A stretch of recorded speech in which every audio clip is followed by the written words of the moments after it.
Thanks for stopping by Minnesota Black Robe Regiment. As always, make sure you're subscribed and that you're hitting the bell icon that's down there somewhere. I'm old, so I don't really know how this all. Where's it at? Over? I don't. Here, there. I don't know. Like, comment. Yes, thank you, Skipper. Like, comment, and share. I have a funny feeling that this is the second time in 2 weeks I've had a Marine on. The first was Brandon from Indy's Coffee, and everybody was just mostly interested in looking at Carla, his wife, and I don't blame them. However, Mike or Skipper, Skipper doesn't have that, so you're going to have to look at this Marine face and this beard for quite a while. So Mike or Skipper, if you will, hosts a podcast called Veteran Nation. It's part of the NRN network, and he's very passionate about veterans issues, and I was introduced to him from an old paratrooper vet here in the state of Minnesota, who I've never met personally face to face. So that's your invite to make your way down to my neck of the woods from way up there in the middle of northern mosquito country.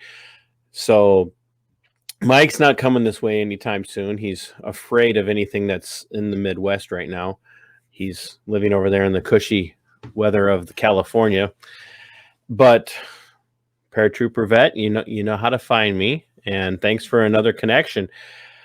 But anyway, Skipper hosts Veterans Nation or Vet Nation, and he likes to talk about vet issues. And I wanted to pin him down as wily and as squirmy as vets can be. I decided I was going to pin him down about some things. But first, Skipper, tell us who you are and how you ended up hosting a podcast. I mean, like, do you even know how to use a computer? Yeah, surprisingly, I do. I'm it's like kind of like the opening thing to Space Odyssey. I'm like the monkeys, just kind of like beating on the keyboard. And first off, apologies to everyone that they have to look at this face. Agreed. Compared to your guests previously. Yeah, it's only going to get so good. But yeah, I started my podcast. I just passed the 1 year anniversary. So I've been doing it a year now. I've learned a lot. I thought, I had heard every horror story from veterans, based upon some of my volunteer work that I've been doing the last couple of years.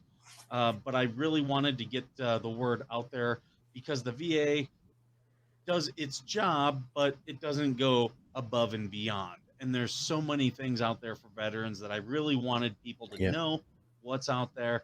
And, the network had been pushing me to try to do a show. I didn't really want to do an opinion show because, there's that adage that, that gets a little bit dicey. I'm not going to cuss on your show, but, I didn't see where my opinion would be much better about regular stuff. But when they said we want to do a veteran show, I said I'll do it if I can help veterans, and that's what the show's primarily been. I also entertain veterans, and I hope people are entertained by the dumb stuff I do. And there again, speaking as a paratrooper, we will go ahead and tolerate Marines. We understand. So, yes, and the window lickers, okay, guys, it's time to jump out of the plane. Like, get away from the windows. You can't. Okay. You have fielded quite a few people on your show, and in particular, I was drawn to the one individual. And you're gonna have to refresh my memory, but the gentleman who has a ministry that is actually Christian based, and that'll come as no surprise to anybody who watches any of my content. That as much as I fail at it, I do try to come at it my stuff from a Christian perspective.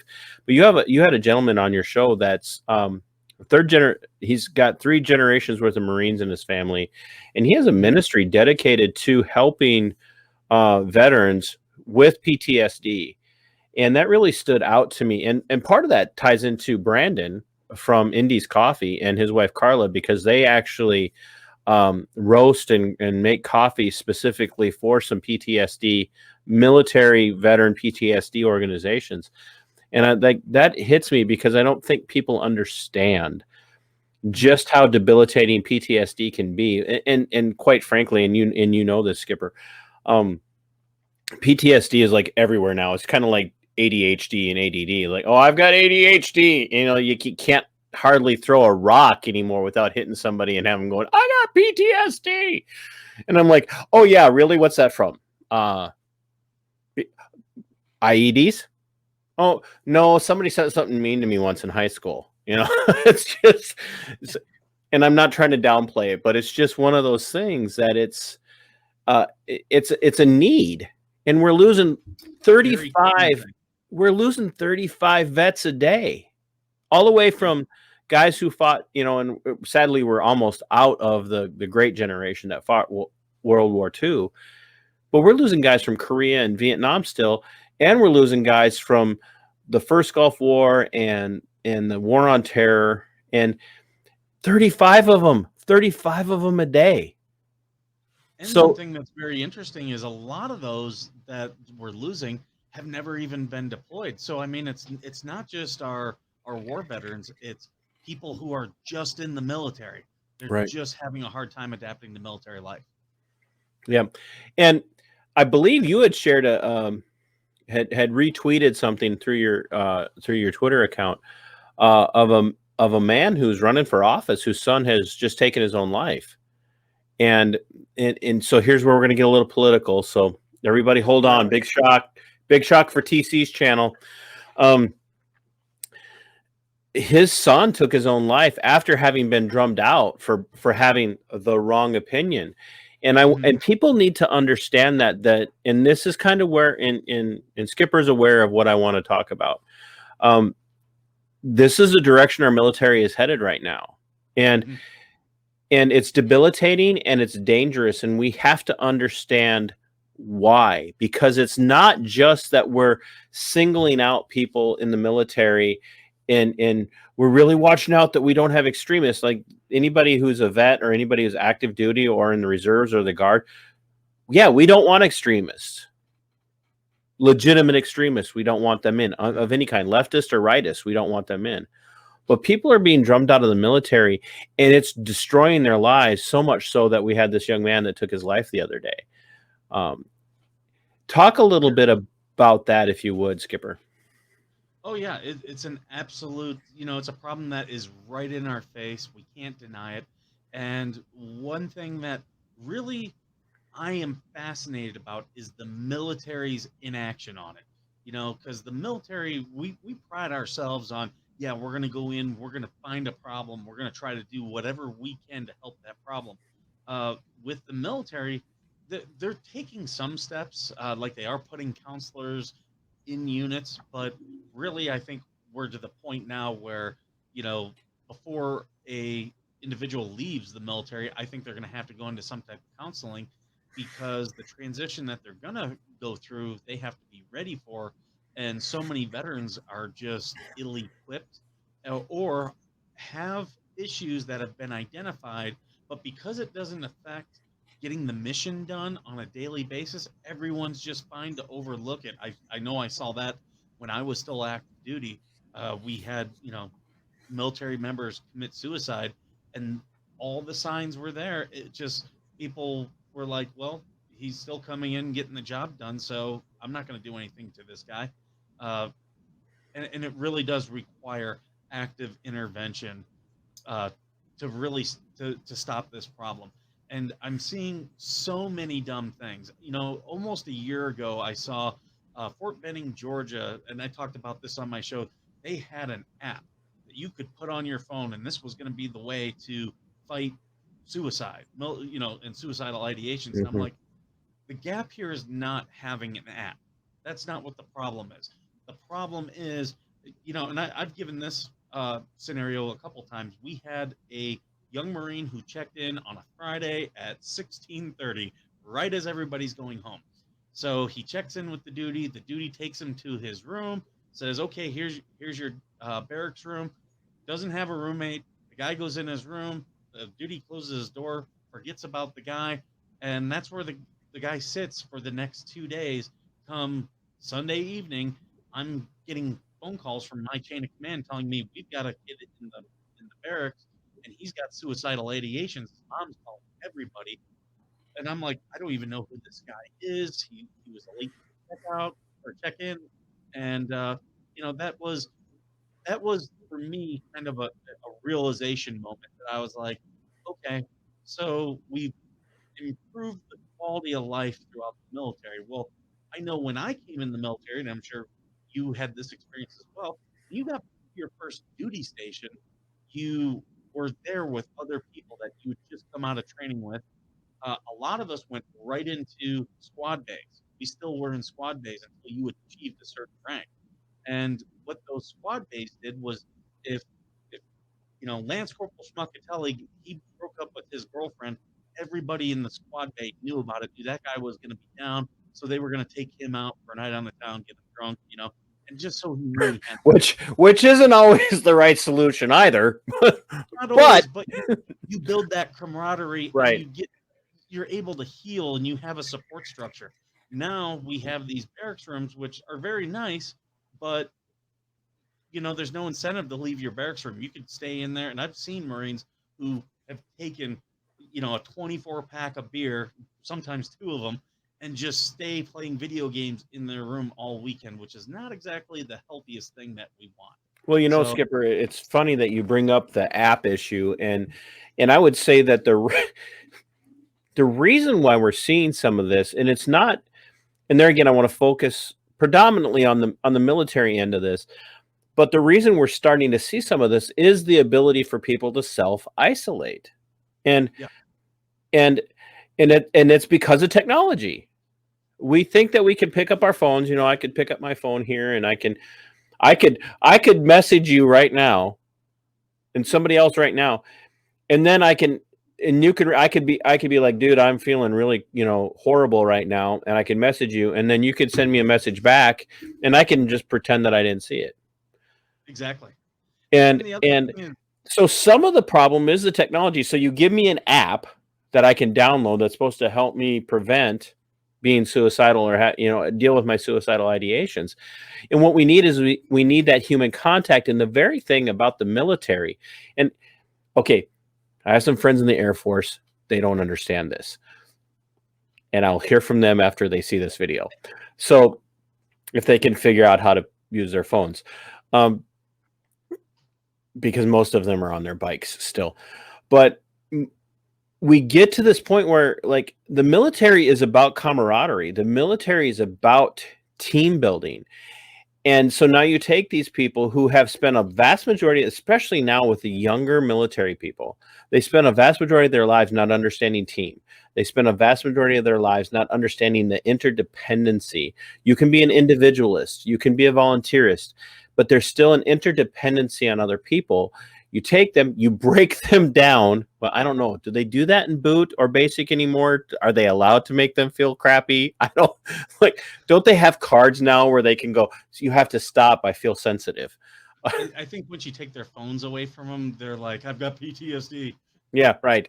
So you have a group of people who don't understand human interaction the way they used to. Yeah. You break them down, you turn them into a fighting machine, and Marines or sailors or army, soldiers or airmen, you're turning them into a fighting machine on some level. And then you give them freedom again. You get them out of basic, you get them out of boot, you get them out of their advanced training, and then you go assign them to a duty station, and you're like, no, go sit in your room. I don't know anybody. What am I? Which, back in the day, it meant strip clubs and bars. And now it's like sit in my room, drink, and play video games. Oh, well, of course we're going to have problems. I keep going back to, I'm sure you've seen the movie Stripes. And, there's one thing long before you did, sir. It's one thing about getting in trouble. It's another thing when you get in trouble with a group of guys.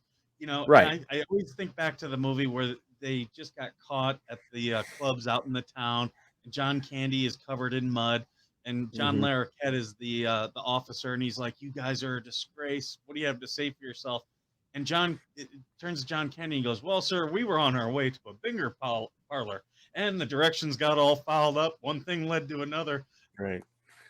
I die laughing every time I see that scene. But it's about camaraderie, and that Mm-hmm. I think that's what we're moving away from. I had someone try telling me I was a tribalist on on Twitter, and I'm like, Twitter is a cesspool. Like, you should expect tribalism in Twitter. In the I'm over here going, military, yeah, so what's your point? Aren't you? You're literally a tribalist telling me I'm a tribalist. So, and yeah, exactly. And in the military, the your tribe should be your unit. And right. I think we're getting way too far away from that type of stuff. You know, they were trying to push things earlier this year about wearing masks and stuff like that. That was, no, no, you point these people out and you turn them in. And it was like, same thing with the extremism that they're trying to root out. It's like all you're doing is pitting military member against military member, Right. and that is not going to solve any problem No, that you not at think. all. So let's not to take away from the focus of vets and the PTSD and the suicide rates. And let's be honest, not all of the suicide rate that we're dealing with was a 35 a day. Uh, and I appreciate the fact that you had that expert on, and I cannot remember her name, but you had that she's a vet herself, and you pointed out 22 a day, and she's like, oh no, now with the coof, and we don't use the word that they like to use. We say coof because YouTube will ban you if you say the other actual name for it. So we say coof and coof jab. Just if you feel the need, it's coof and coof jab. So you had this veteran on, and she's like, "Oh no, Mike, no, Skipper. It's 35 a day. Yeah, It's and a I'll 30. give her a plug. That was Donna Quach, and she's got the organization You Matter Not Alone.org, and great organization. But yeah, she was 100% right. I looked it up after that, and Yeah. it's now So 35 a day. not trying to downplay that at all. That thing that's a big number. And and there are people out there going, well, we get that all over the country. We get that in the state. The 35 people a day in the state that aren't military take their lives. I'm not arguing that, but when you have a segment of society who has invested their own lives in serving, that's a huge thing to lose Mhm. 35 of those people a day. And some of them are young, very, Yeah. very young. And some of them are still on active duty, which is something that people don't think about. These aren't 35 people a day that are taking their lives that have been, that were in Vietnam. This are people who might still be vets of a war or from a war zone, or maybe just got out of the military and the shock has been so immense to them that they don't know how to cope. They don't know how to live. It actually mimics what happens with a lot of people when they've been in prison for their whole lives. And I was a casualty assistance officer for a Marine who had killed himself. So myself and the chaplain had to go. Uh, because he had done it at home. His wife, obviously, we weren't notifying her, but helping her through the process of here's everything that the military does for you in the short term, long term. All that was very eye opening, and it's I'm very grateful to have been put in that situation, even though it was a very tough job and emotionally draining, because it really makes you empathetic for any family that has to go through that. And this is a number that we have to bring this down. We are not doing enough. We have to push it. And I've you know, I've confronted several of my friends. I've confronted several veterans, who, I see symptoms of PTSD, it's just, hey, you're showing signs of PTSD right now. I had someone do that for me. That's how I found out. How I got my diagnosis eventually, because they were like, you need to talk to someone because you're showing me signs of PTSD right now. And yeah, they you're going were. to hurt yourself or somebody else. Yeah, I was not suicidal, but I was definitely doing a lot of the PTSD patterns, which you don't even realize they're unhealthy. Um, Well, and like I'm gonna interrupt you in the sure, middle of your train of thought. Skipper, what does that look like? What are those? Because I don't think people understand, because everybody has this Hollywood image of what PTSD is. They yeah, think it sitting in a corner shaking and having flashbacks of, you know, bombs exploding, and that can happen. That can be it. But there's more to it than that. So Skipper, without being too personal for your, or as personal as you want to be, what can PTSD look like for a person, and what can an outside observer see, and what can they notice? Sure. Well, for me, I was drinking more. I was not, in my opinion, I was not an alcoholic because I wasn't, you know, constantly drunk, but I was just socially drinking a lot. That was a lot of my interaction. So that's, normally one of the first things that people notice. The other thing is, my symptoms of PTSD is if I have an attack, I over communicate because my brain is trying to work through whatever the problem is. That's my survival mechanism. So I'll talk very fast. I'll come up with a million different scenarios of, well, what if this happens? What if this happens? And people were like, hey, slow down. This is not that complicated type of thing. Um, I also, I've gotten chest pains where I felt I was having a heart attack. And there are places where if I went there, I would be physically nauseous. I would be sick to my stomach. And if I didn't, you know, find some way to ease myself, I would eventually vomit. So yeah, there and almost with everyone that I've ever talked to, there's the insomnia. Either waking Hmm. up from a nightmare, not being able to get back to sleep, not being able to get to sleep, just having nightmares in general. Yep. All those things are all symptoms. Uh, it, and I want to emphasize too that we're not downplaying. You know, we're vets. Like, you know, we can be jaded. It's like you like you can only work with morons for so long. But so we're not downplaying that PTSD in the civilian population, and Mhm. by any stretch of the imagination, you have a traumatic event. PTSD can be a very real potential for you. But what I don't think people understand is that for the military, it's a real burden. And here's the other aspect of it. I don't think people can grasp this because we've become sensitive in our culture today. Mhm. Like like you can't make like you can't crack jokes about anything. You can't. We've lost our sense of humor. Yeah, Um, which is a way to and cope. huh? It's a way to cope, right? Our society as a whole, like we make jokes, but we don't. We don't know what to laugh at. In the military, you can't show weakness. There is no room for Yeah, weakness. And it doesn't matter if it's on the battlefield, it doesn't matter if it's on a training field or in a training classroom or a training scenario. It doesn't matter if it's in the barracks. It doesn't matter if you're sitting at a bar. It doesn't matter if you're sitting at the strip club outside of Fort Bragg, North Carolina. There's no weakness. There is no weakness. You do not get to show weakness. And people leave the military, they leave basic, they leave boot camp, they leave their advanced training or whatever that is, and they go off into the world, and it's been drummed into them. You will not be weak. yeah, And and so that's you hide also that stuff.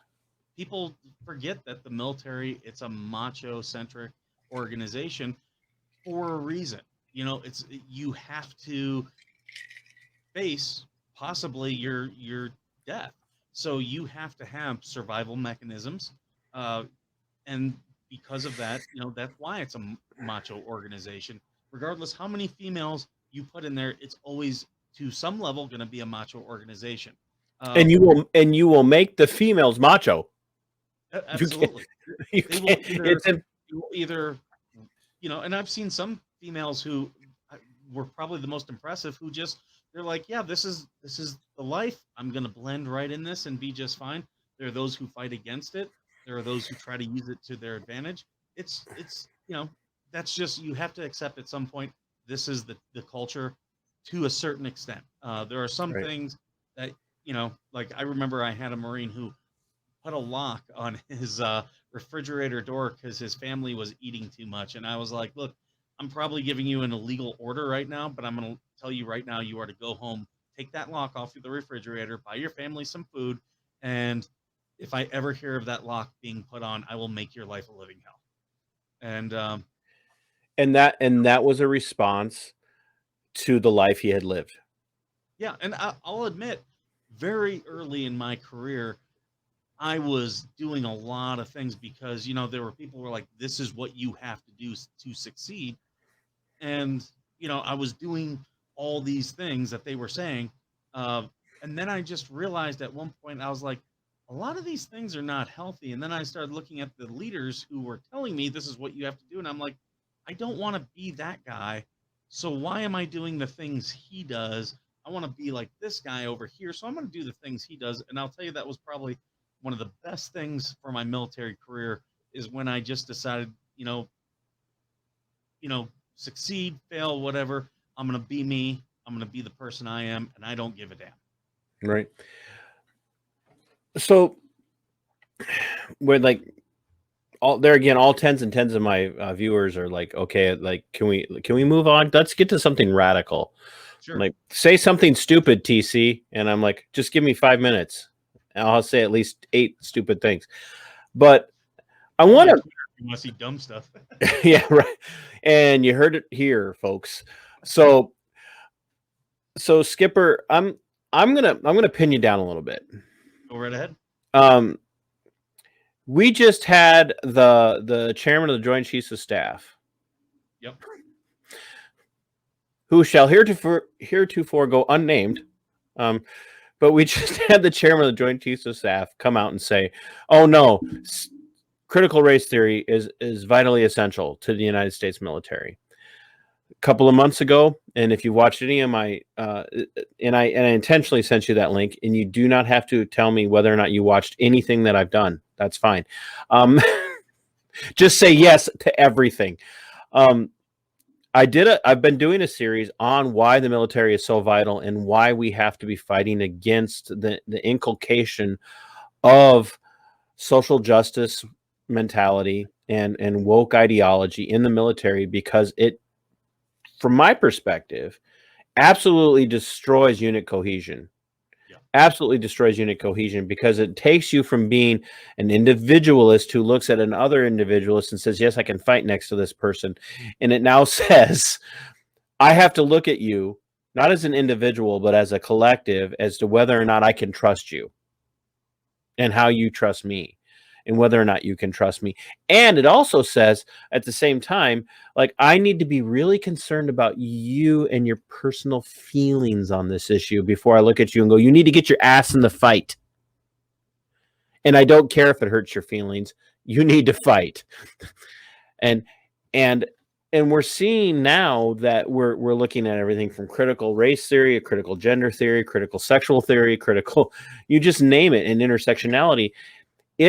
It's being foisted on people, and they have purged the military in the upper levels of people who will fight against it. And now we're looking at mid-level command structure and non-commissioned command structure and the non-commissioned military members. Like this, if you're in the billets or the barracks, your ass is going home. Yeah. Yep. And is this dangerous to the military, do you think? I have seen a trend throughout the military very recent. Well, I shouldn't say very recently. This goes all the way back to 2012. Back then, General Amos was the commandant of the Marine Corps. Now, there's normally 2 groups. There's the people who are in, and then there's the veterans. And if you're in that high in charge, you normally pissing off one or the other. What they're doing now is they're pissing off both groups with a lot of the stuff they're doing. And Amos came around and he talked to every Marine.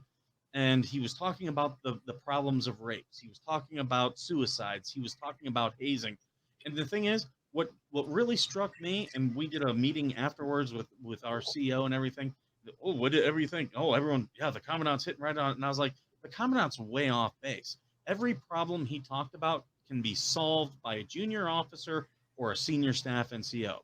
And at that time, and you and I both went through this, we were consolidating the force, is what they said, which meant they were reducing the size of it and getting rid of people. And what I saw was a lot of people who were good individuals who maybe when they were younger, they got into some trouble or something like that, and, had rebounded, went on to do good things. Those were the people who were being denied reenlistment, who were being shown the door.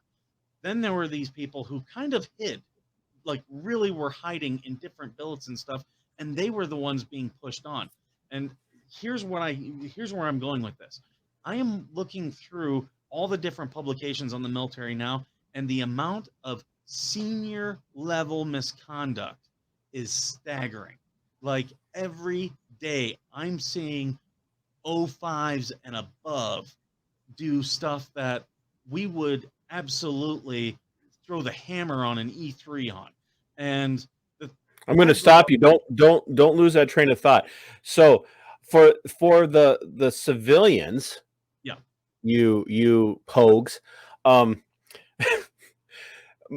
we're going to have Skipper go through what an O1 through an O5 and up is. So can you explain that O structure? Because everybody's like, O?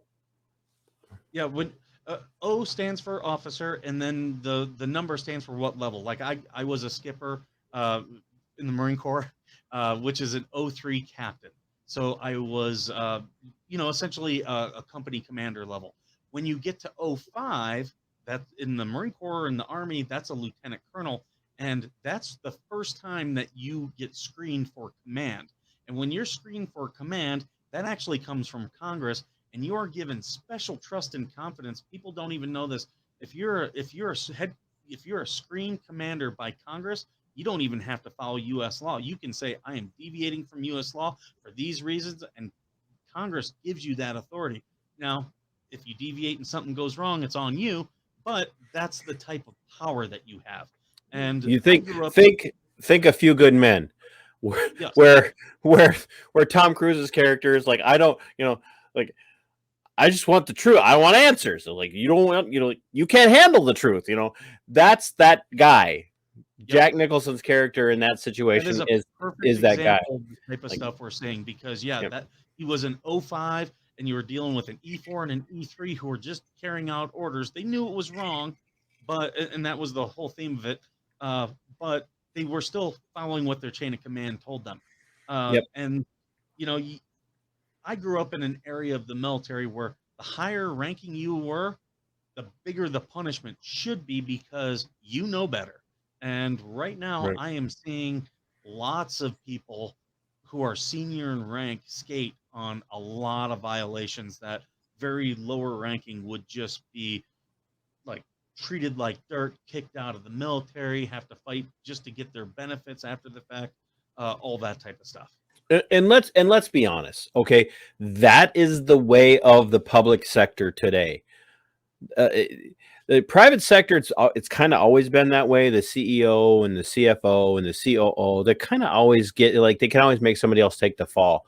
But right now in the public sector, whether it be at a county level or a city level or anything like that, the higher echelon people are gilded and cushioned and pillowed by their ability to make somebody else look bad.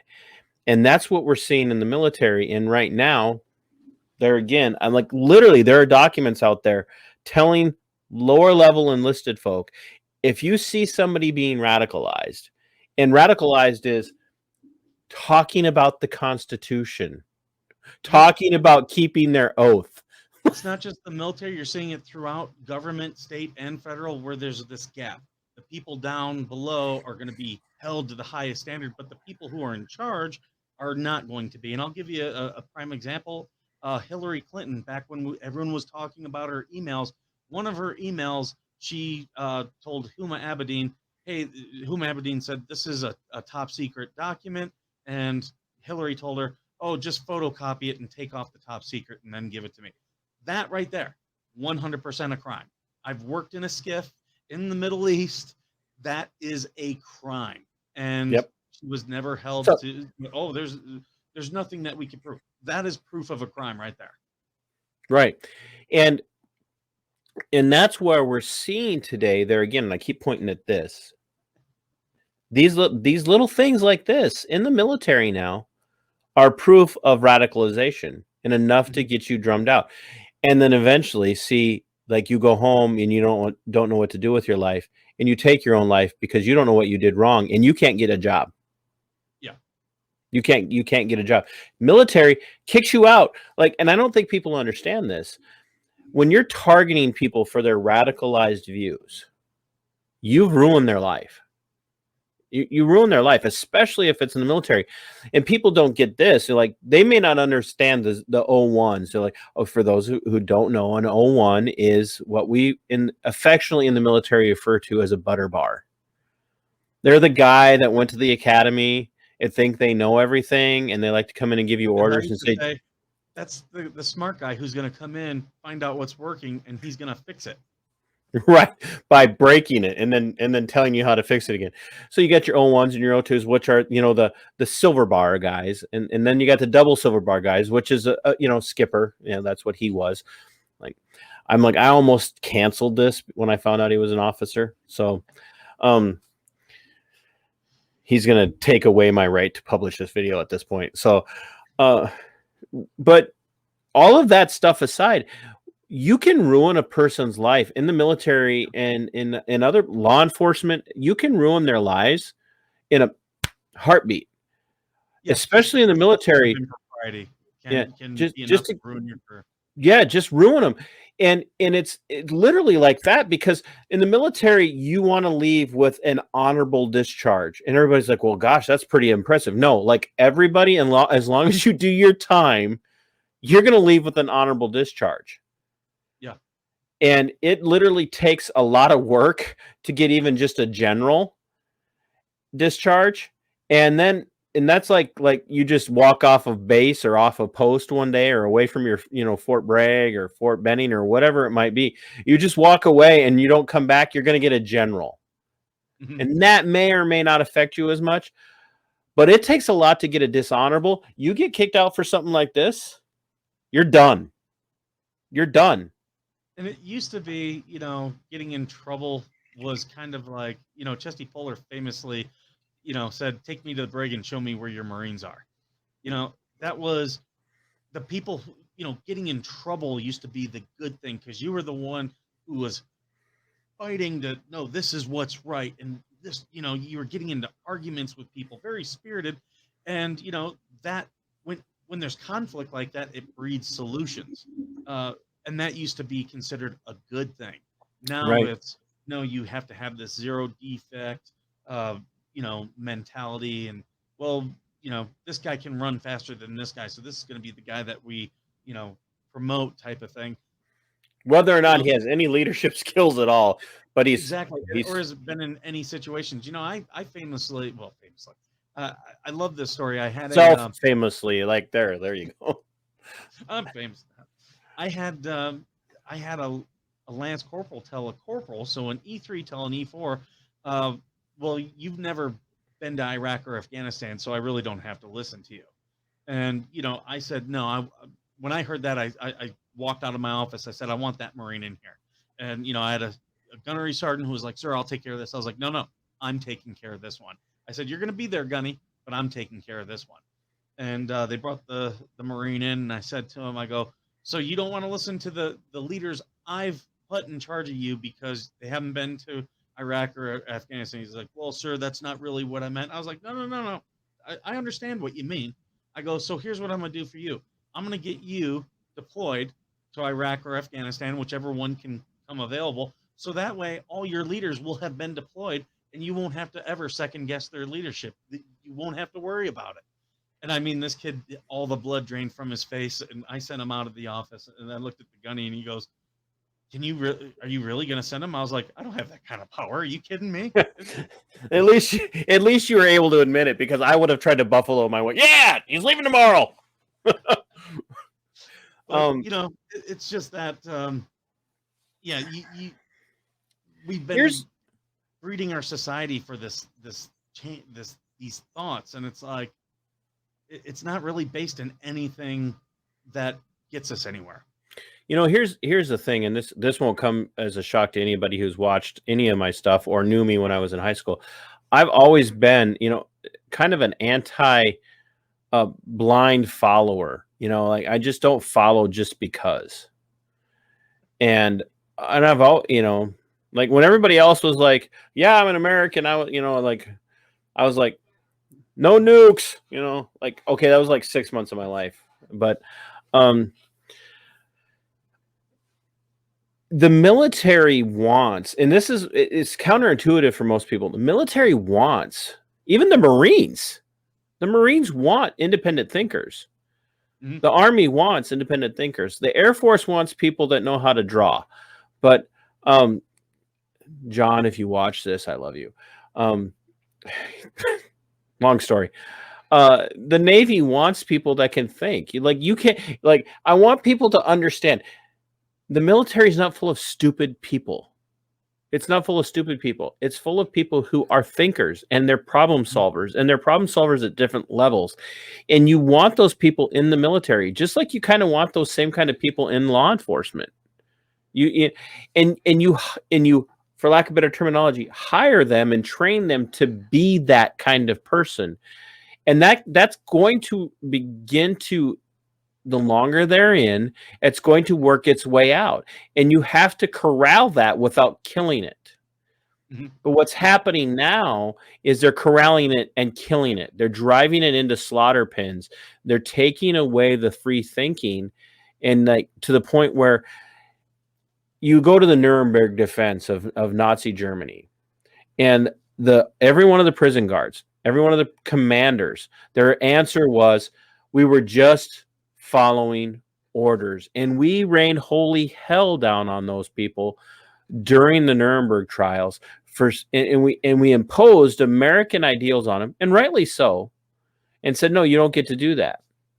And now, in a military that has prided itself on teaching its people across the board in all four branches of active duty military, we have prided ourselves on getting these guys to learn how to fight in a team, but still be able to stand up and look at the captain or look at the major or the lieutenant colonel or the colonel and say, with all due respect, sir, what you're telling me to do is wrong, and I am not going to follow you into that. And if need be, I will take you into custody to not do that.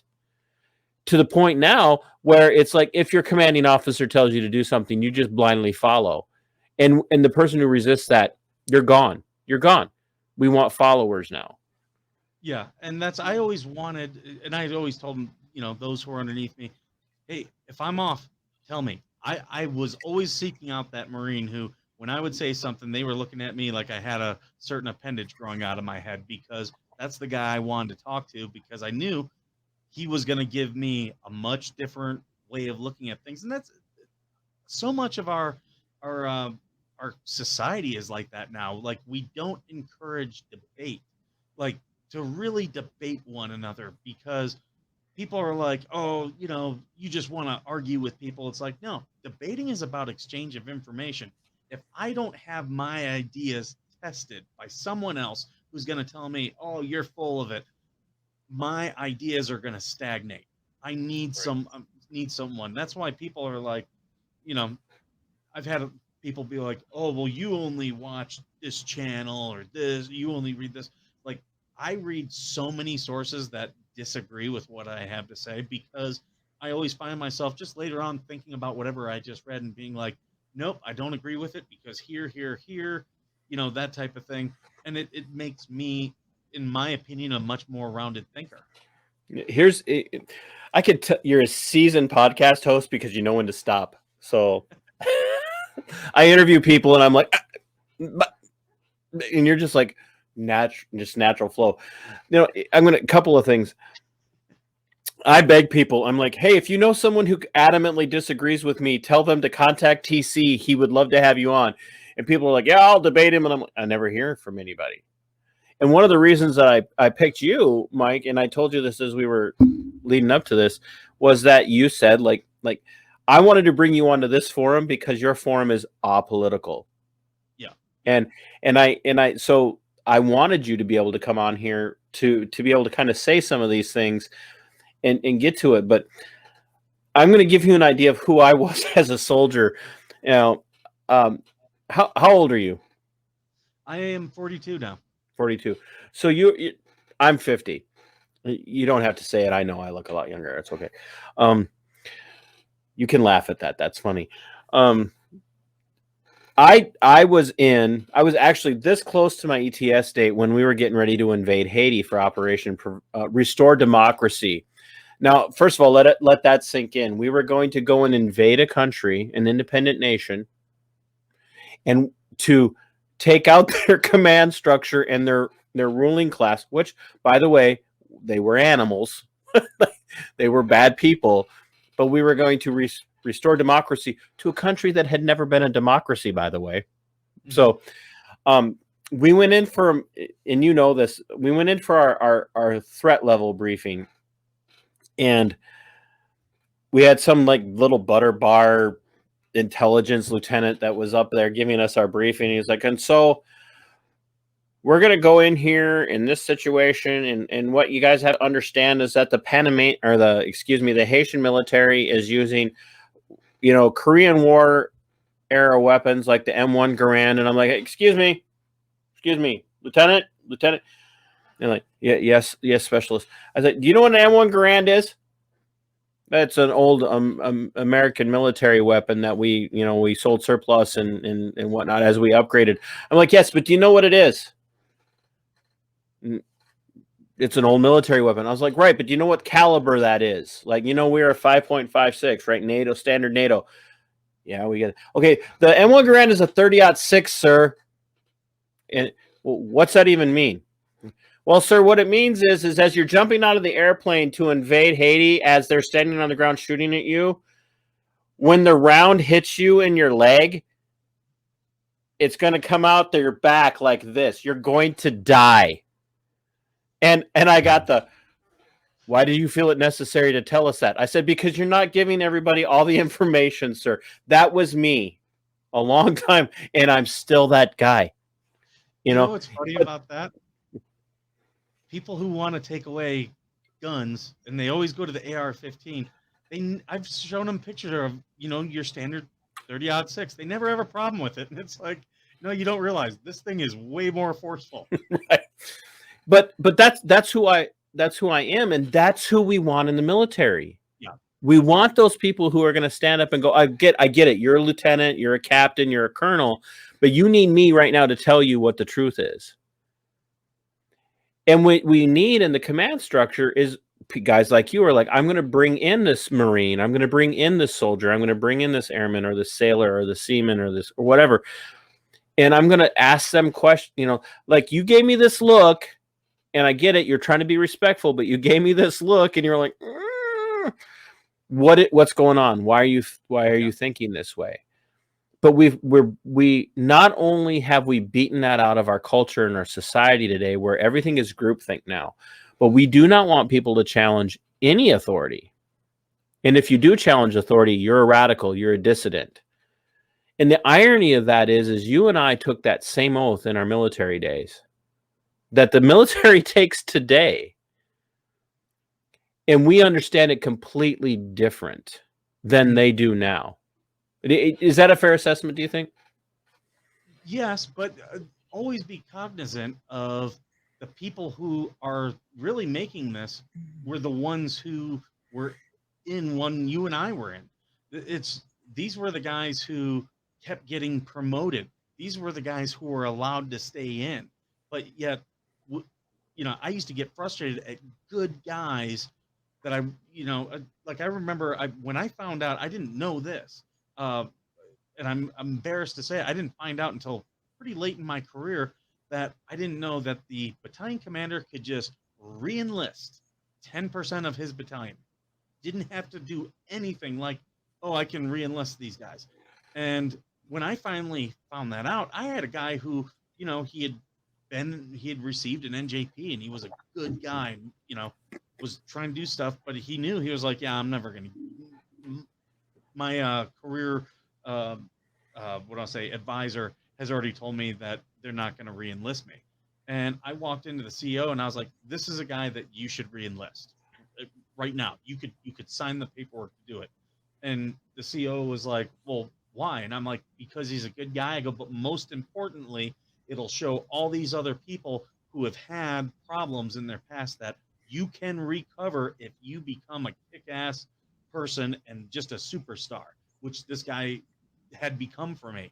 And the CEO wouldn't do it. And I was like, this is why we're seeing like a degradation of the leadership, because we're promoting the wrong type of people.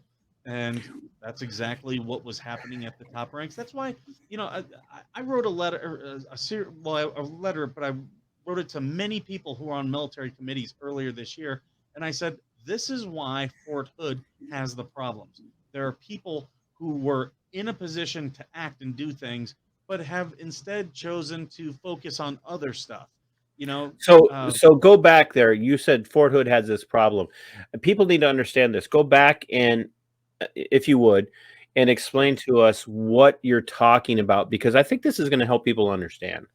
Yeah, we've had several soldiers, and I think even an airman, who've been killed while stationed at Fort Hood.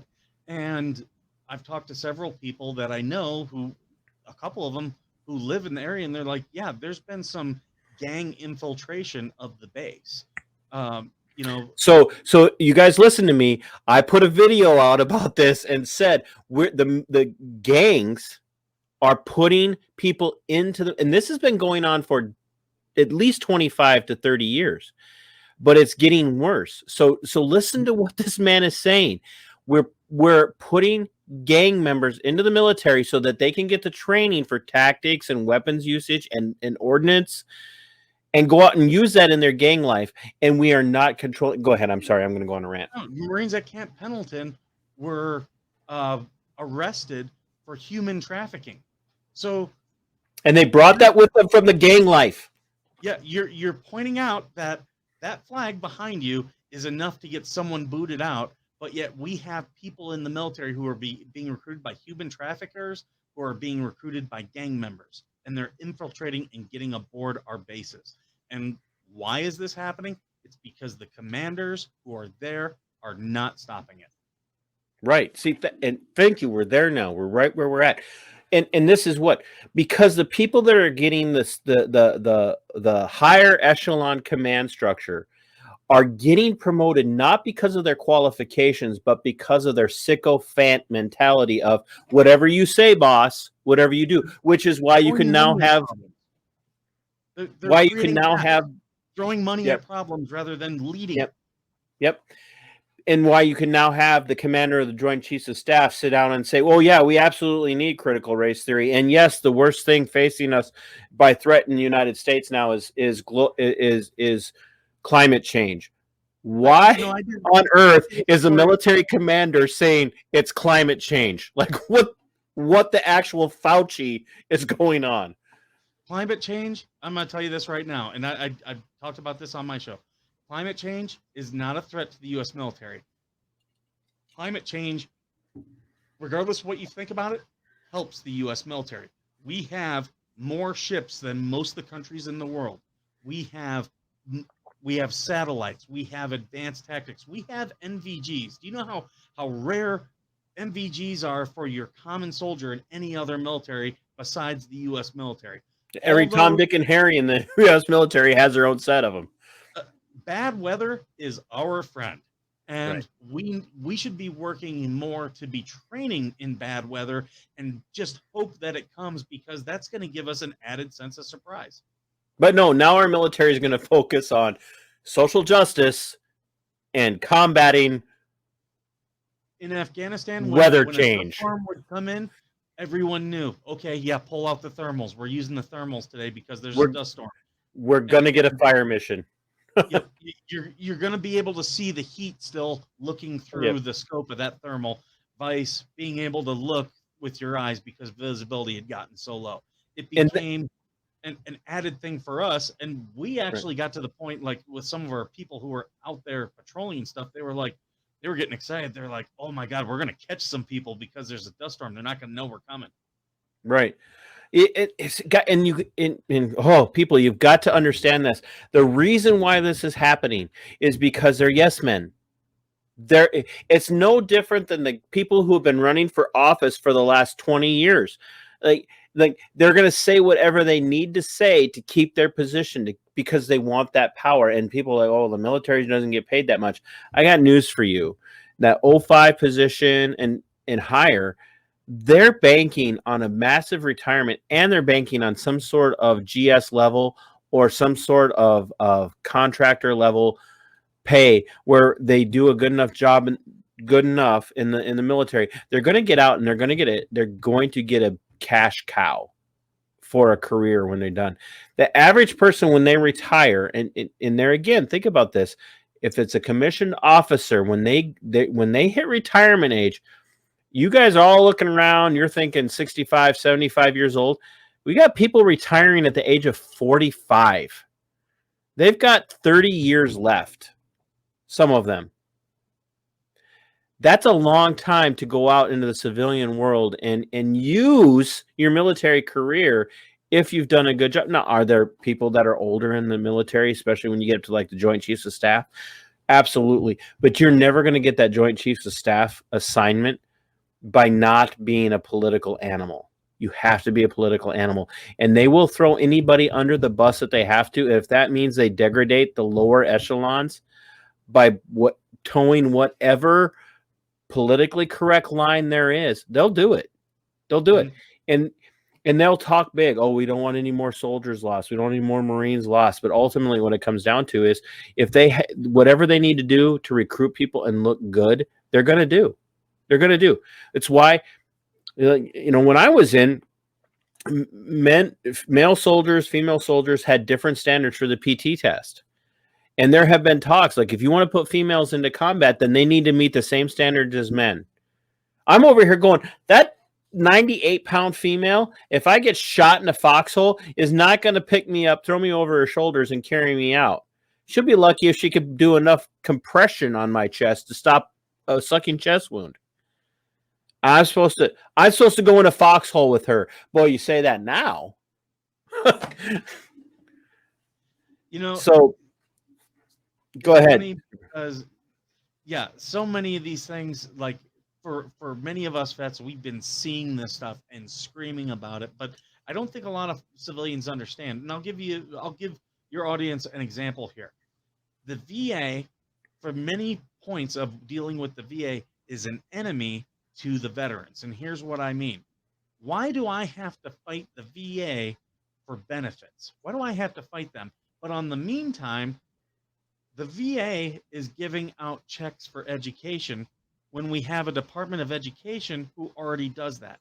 Right. So the VA is doing work that other departments are doing. And in the what that's doing is they are no longer an advocate for us as veterans. They are now fighting. We have to fight them to get our checks and stuff. Why does the VA have that purse? We already have for VA home loans. There's already a HUD department. They do loans already. Just give that to them. All I should do is tell the VA, hey, I need my certificate of eligibility. And they should say, here you go. If HUD doesn't give you the money, you come back here and we'll fight with you. If you will, here's your GI Bill eligibility. Go to the Department of Education, get the money from them. If they don't give it to you, you come back and we'll fight them with you. That would make the VA our ally in the fight. Instead, we got to keep going back to the VA, and they're the ones denying us half the stuff that we need. Right. You like when I got out, when I separated, I was told, well, if you're going to make a claim, a medical claim, make sure you make it now, because once you're out, you're done. And and so I've been working with a VA rep on some things, and she's like, dude, like the knee pains and stuff. Like I was like, you can't tell it from looking at me now, but I was a cross country and track. I had a partial scholarship to a private college for cross country and track. Like I could haul, like not today. And she was talking to me about this, and she was like, dude, like that's a VA claim. And I'm like, I was told I couldn't do it. Like, and they fight you on it. They like, unless you've got a good VA rep who like literally understands, like the VA fights you on it. But boy, they'll give money out for anything else under the sun, like, and show up and be one of the. I have to be very careful how I say this. So, USA, be one of those particular classes of individuals right now who is maybe getting a little bit more attention, a lot more protection than others. Like the VA will just do your surgery for you, like just Yeah. because you're a vet, you know. Yeah. And I'm over here Well, going, I got bad knees. I some of the jumped out of best advice, airplanes for a living. some of the best advice I've ever gotten from a fellow veteran was one who told me, just remember this about the VA. They're hoping that you give up or die. If you don't do any of those, eventually you're going to beat them. They'll get tired of fighting you, but never stop fighting. Let those, he goes, if you don't give up, he goes, all you have to do is keep yourself healthy enough to where you don't die. And it's funny because I'm doing some merchandise for my show right now, and I just sent into one. I haven't seen the finished product. Go ahead, promote yourself. Come on, just get it over with. I don't like making, my show is not to make money, but I do find this, if I can sell this shirt, I think it's great. It's a soldier who's bent over, he's got his pack, he's got his weapon, and he's all hunched over, and it's it's a silhouette, and below it I'm having them put, the VA has determined that your sore back and knees are not service connected. I need an image of that shirt. I will promote that. Oh, you'll see it in my Facebook group. That's not. I know I need that so that I can promote it with this video. You're completely. I know I'm talking to a Marine, but like that should have been pretty easy for you to pick up on.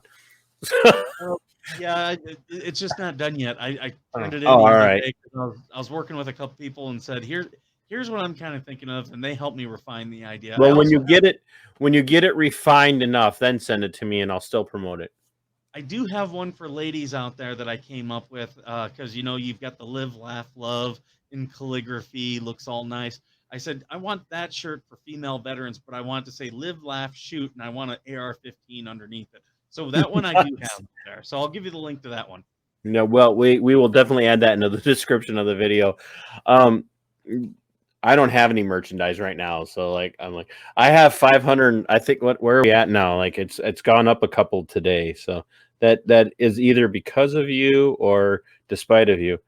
I'm at 565 subscribers on my channel right now. I'm only 445 away from getting monetized, which is about 1 cent per video. So, what I want people to understand is this probably sounds like a military gripe session, and it's not meant to be that. But what the reality is right now, the military is not what it's. Americans, you need to wrap your mind around this. If you consider yourself to be a pretty normal, pretty average, I have friends that host a podcast called Unsafe Space, Carter and Carrie, and they refer to, and if you get a chance, check them out, whether it's you, Skipper, or anybody else. But Carter and Carrie talk an awful lot about Joe Normie, the normies out there. They just kind of go around, they live their lives. They're not really paying attention to anything that's going on around them. They take law enforcement for granted. They take the military for granted. They take the EMTs and they're all, anybody else in that first responder community, anybody in that fighting mentality. They kind of just take all of that for granted, and they see somebody and they walk up and they think, and don't get me wrong, if you get a chance, your average veteran does not want to be called a hero. No, they don't want. We're not heroes just for doing what we have done. They don't want to be called a hero, but they don't mind hearing thank you. Yeah. So if you get a chance, yes, thank them. We're not saying don't thank them. One thing I do go ahead, on my show, I don't know if you caught this, because I wrap up my show with this. I get a lot of people who, they'll say thank you for your service, or just, DM me on Twitter or on any of my social media. I get really uncomfortable with that, by the way. I'm just, I understand. I always remember it's not about me. It's about everyone else who served. So I always say back to them, when someone's that grateful, I just say, thank you for being worth serving.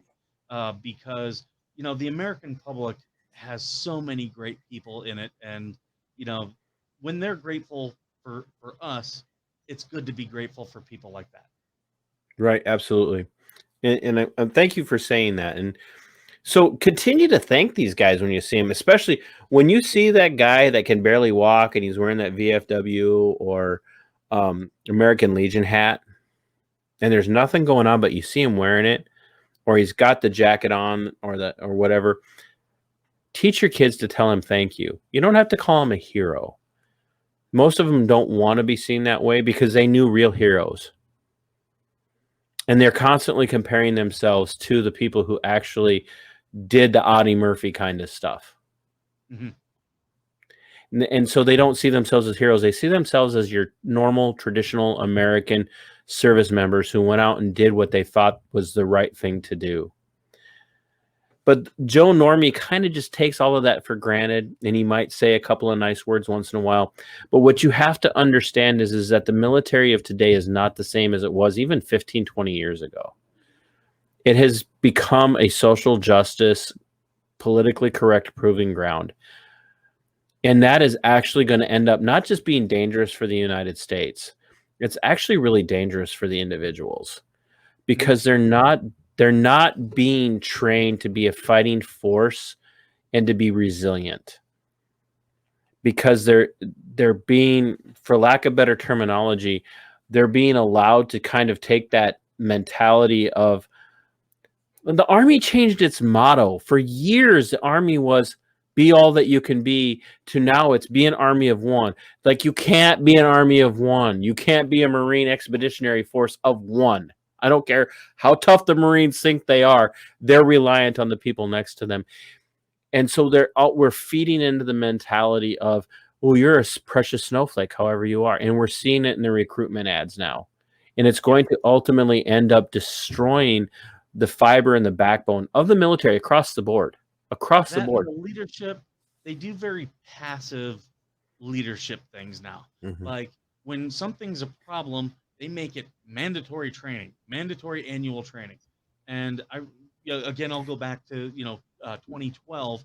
We had a lot of rapes and sexual assaults that were happening in the military. So we had done our annual training, but we were ordered, everyone had to redo it. So we had to do it twice. And in the command that I was in, we had a Marine who came in, she had been on leave, went to her staff sergeant and said, hey, I was home and I was sexually assaulted. And the staff sergeant was like, okay, well, you better be at work on Monday. Like, totally ignored all the training that we had. And, we were sitting there talking. Because it didn't happen in the military. It happened while she was at home. Exactly. But if you paid attention during the annual training that we had to do twice, that didn't matter. There was a reporting process. As soon as he was told, he should have known, okay, I got to inform the command. I've got to take, certain precautions and stuff like that. I have to advise this Marine of her rights, that type of thing. And none of that was done. And when we were discussing, the command officers about, okay, well, what do we do about this? I was like, first off, that's the guy who should not be re-enlisted. That's the guy who should not be promoted, because we've gone through this training twice and he still doesn't get it. That's the guy who is just, he's aloof. He's not paying attention. And but yet they're the ones that get it. That's the commandant was just here telling us, fix this problem. This is a guy who could have fixed it, or at least done something to aid the issue, and just made it worse. So,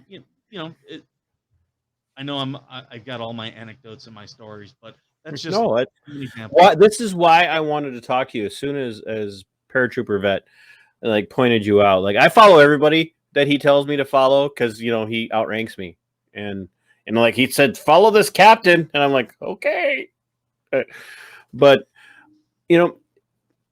here, and first of all, I really want to connect you with Brandon from Indy's Coffee. Have you guys connected yet? I did send him a DM. I got to work out the details, getting him on my show. Yeah, I really want to see you guys connect. I had him on. Any veterans out there, if you have a business, I want you on my show. Send me a commercial. I'll play the video on my show. I want to promote your stuff. And the same goes for me. I have a TC's Patriotic Business Owners section. I don't have sponsors. Nobody's paying me to do this, but I want to put your businesses, if you're a patriot, if you're a veteran, and you stand on the Constitution and you stand for that thing that we took our oath to defend. And people need to understand this. We didn't just take an oath to defend whoever happens to be president. We took an oath to defend the Constitution against enemies, both foreign and domestic. If that's you and you have a business or somebody that's like that, please, civilian or not, I want to know so I can put them on. And If I you're really watching us and you have a business, advertise on TC show. no, This is what I don't even know how to handle that. I don't have the tax knowledge for that. It's like great, like let's work that out. Like I can put you in touch with people. There's veterans out there who've guided me. I don't have all the answers, but I know someone who has the answer to did almost you just every. say you don't have all the answers? I don't have all the answers. You're losing your Marine cred right now. But I can answer your question. It just might not be right. but so You need bad ideas. I've got a ton. I really want to get you and Brandon connected, especially on the veterans and PTSD stuff, because he's got a lot of heart for that. Two, he really wants to do independent media production, which I think would be really good for a lot of the veterans that are out there, get their stories told. The other part of this is that how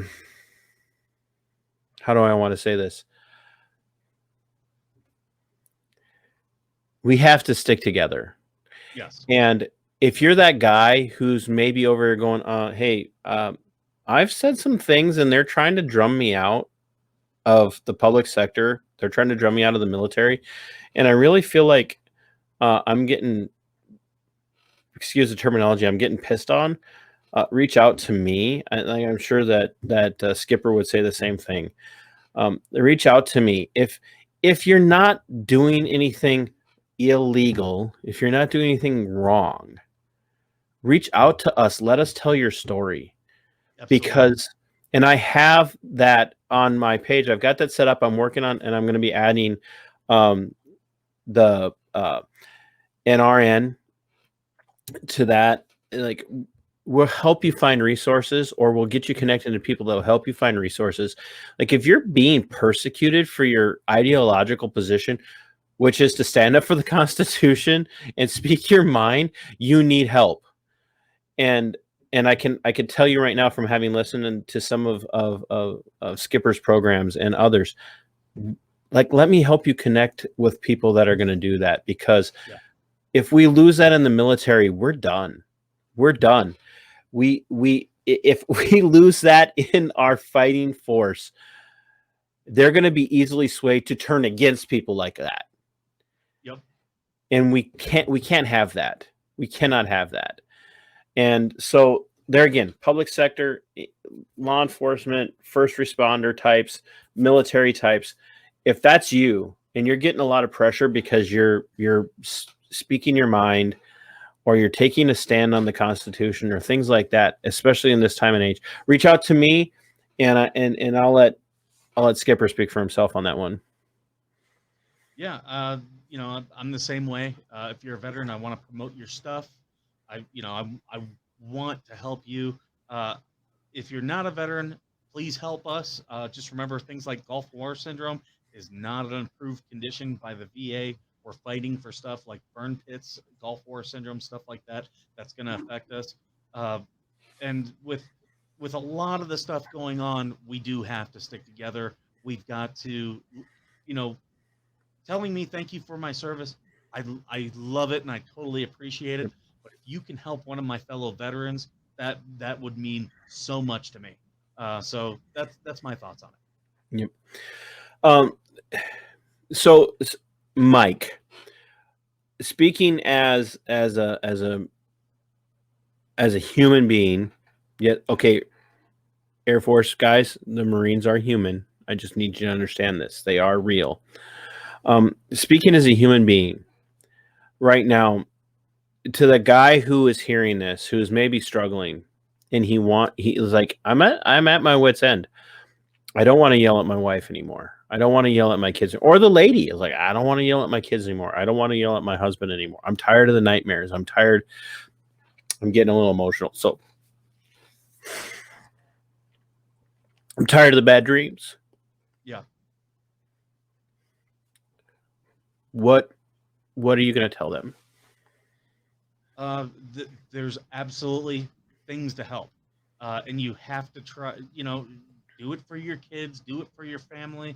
If you don't want to do it for yourself, there's lots of things out there. I have a service dog. I take medication.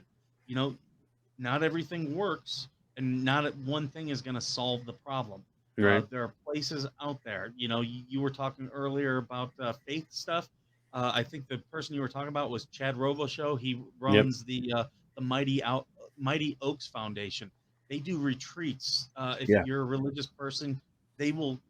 That's something that would probably very quickly speak to you. If you or family members having suicidal ideations, reach out to different places. I talked about Donna Quach's organization, You Matter, Not Alone. And we will They, have those links. yeah, Skipper will send me those links so that when yep, I can finally get they're around out to getting there. this video done. Yep, they are out there. They want to help. They're looking for people to help. You just have to be willing to be helped. I'm going to do some stuff on my show that there's going to be some treatment stuff. I'm hoping to get into a hyperbaric chamber, which is an oxygen chamber that, from what I hear, people who've gone through the therapy have come out no longer with suicidal ideations, no longer with a lot of the PTSD issues. So, you know, when you find something that works, scream it to the top of the, scream it from the mountaintops. Just one thing I'll say, and I'm very passionate about this because I did it: don't self-medicate. Don't drink. Don't turn to marijuana. Like, you can do that to help with your symptoms, but just remember that's a band-aid. That is not a cure. To truly get better, you have to attack it at the core. Right. So, hey, Skipper, Mike, I know we just met, and this was kind of a quick plan to get in, but I really respect what you're doing with your podcast, and I appreciate the fact that you took time to sit down with me. I'm glad we did this. And there's going to be at least 50 people that'll appreciate it. There's just, we have to stick together. And so I'm gonna say this in closing. Hey, brothers and sisters, both from the Christian perspective and as veterans, look, there is hope.